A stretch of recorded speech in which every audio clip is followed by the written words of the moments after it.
Hello guys, today let's make pinaputok na tilapia. This is my father's recipe, so we're just gonna copy that. So these are the ingredients. Of course, tilapia, kamatis, peppers or chilies, ginger, garlic, onion, lime or calamansi. So first, we need to slice the top part of the fish. You need to slice this part, and the belly.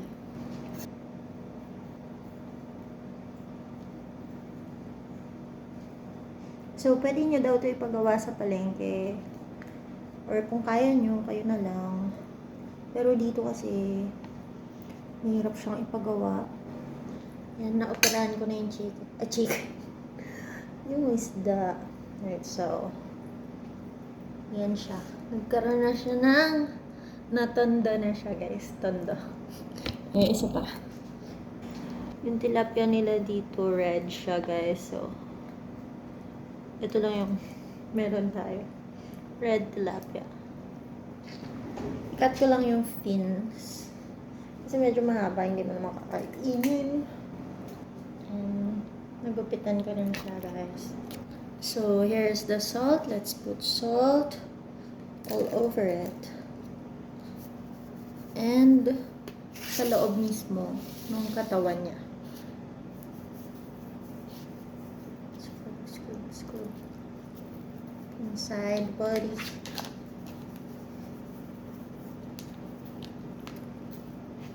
So, it's all coated in salt. So now guys, let's cut the ingredients. So we will be using this. This is a processor. Actually, you can just use a knife, but tamad ako, so let's use a processor. First, let's do the onions. I'll cut this in these sizes. I think I should cut it smaller, in quarters. And then, let's put the garlic. If you want a lot of garlic, it's your choice. Or if you want a lot of onion, you are allowed to do that. So these are the garlic, guys. Wala na siyang balat, and then I'll just put this here. Ta-da! And then next is the ginger. Remove the skin of the ginger. And clean na siya, guys. Hatiin lang ulit natin. Yep. 2. Next is the tomatoes. So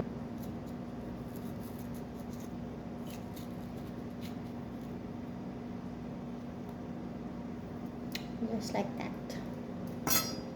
Cut it in half and put it in the processor. Next is the chilies.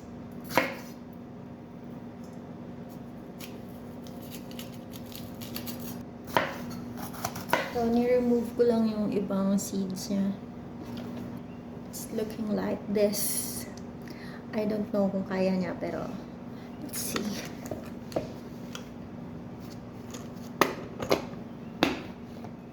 Oops! Hey, naglock pa. So, tingnan natin, guys. We just need to pull this one.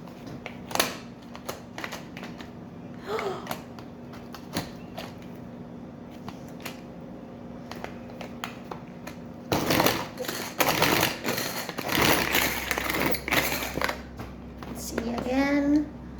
Yeah, I think it's good. Matapang lang yung amoy niya. Gawa ng sili. Naiyak ako. Wait. Let's put this here. Tapang yung amoy niya.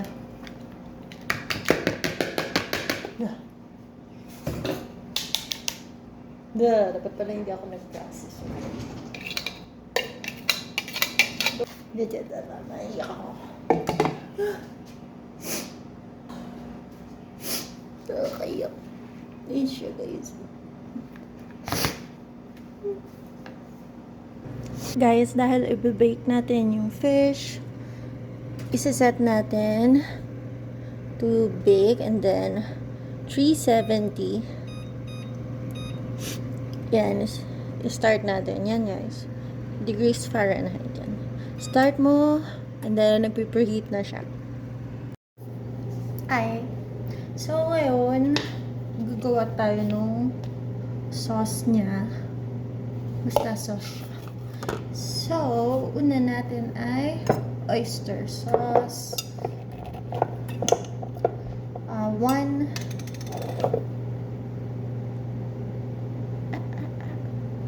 and a half siguro. Okay.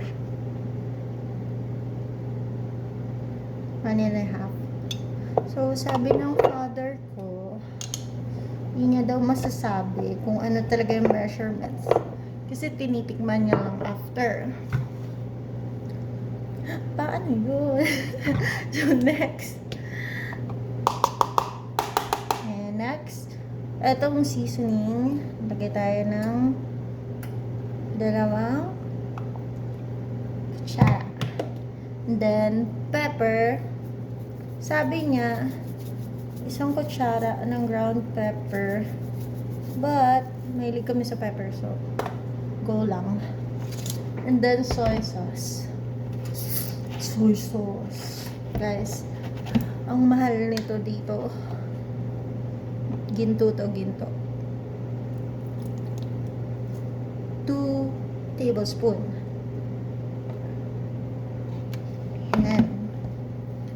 And then, sugar. Hindi ko alam, pero 1 tablespoon daw. Tansya na lang. Wala naman talagang measurement sa Pinoy, guys. Tansya lang. Mamaya natin tikman. And then, what's that? Ketchup for seasoning. Ay, ketchup for coloring.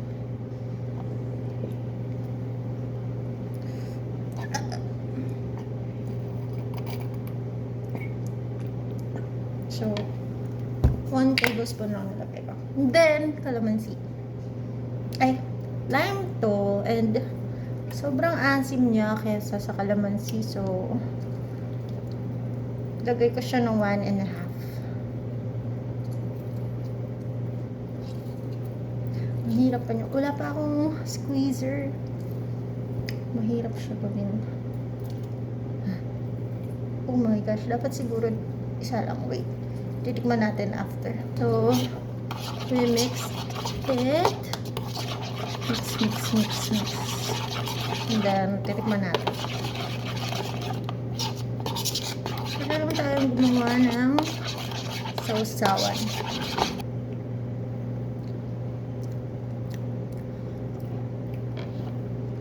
Ang asim. So, let's add soy sauce. Soy sauce.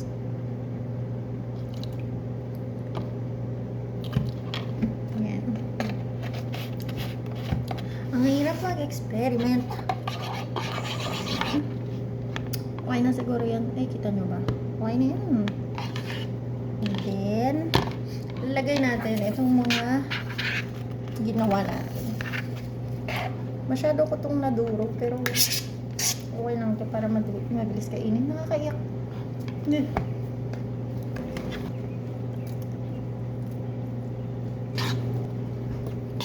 Yan. Ganyan siya, guys. Yan. Dahil nakapag-mix na tayo, guys, yung ginawa natin kanina ay ilalagay na natin dito sa tilapia. Ilalagay natin dito. And then, dito sa tiyan. And then, dito sa ulo.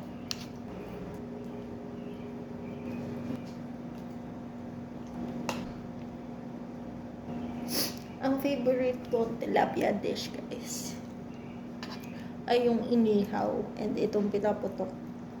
Kasi yung lolo ko, masarap siya mag-ihaw ng tilapia. As in, ang daming laman ng loob ng tilapia. So, yun yung favorite ko. Masarap gumawa yung lolo ko nung...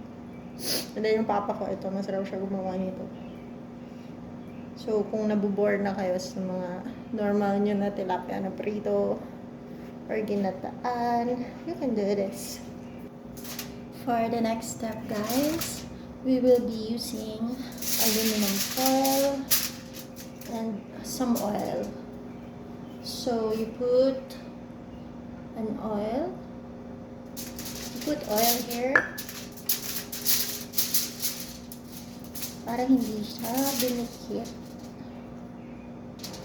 And then, you put your fish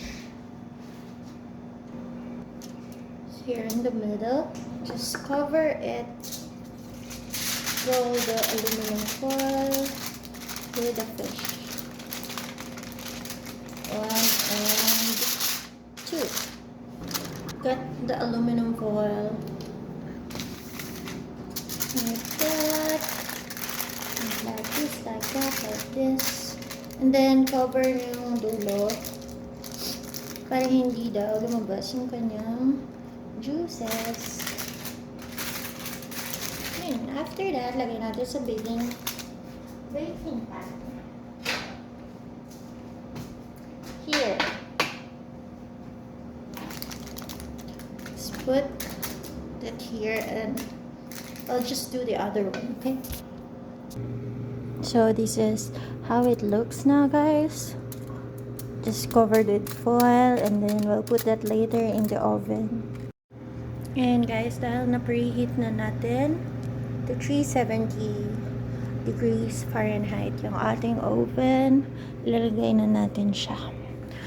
So careful everyone, this is kind of hot. Oh, it's hot. Oh, I should care. Ako pala dapat yung mag-careful. But, lagay na lang natin. And then, like that. We set the timer to 20 minutes. Ay, grabe naman. Sobra naman yan. 20 minutes and then start. Oh, we'll just wait for it, okay? While waiting for the fish to cook, I'll be making the sausawan. So, ito yung mga leftover kanina. Yung mga ano natin. Pinat natin. I'll just put this in here. And then let's add a bit more of soy sauce. Mix ko lang. Then that's it. Ito na siya. Guys, it's been 20 minutes and then kukunin natin yung isda. Bubuksan natin yung aluminum foil and ibobroil natin siya sa oven.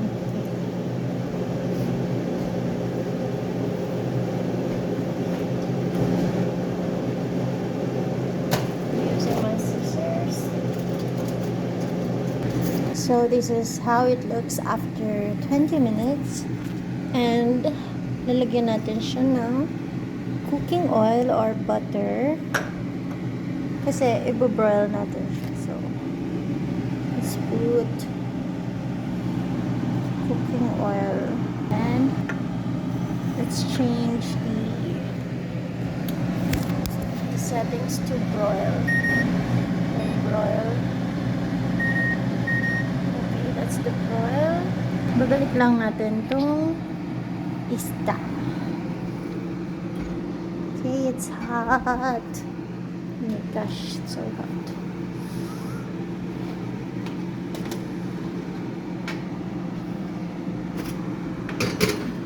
Careful. Ayan. Let's broil, and then timer to 10 minutes. Let's start. Okay, let's wait. Guys, it's done. So let's see. Ching! Yan, pakita ko sa inyo. Pero mamaya pa kami kakain daw. This is how it looks like. Yay! Enjoy cooking!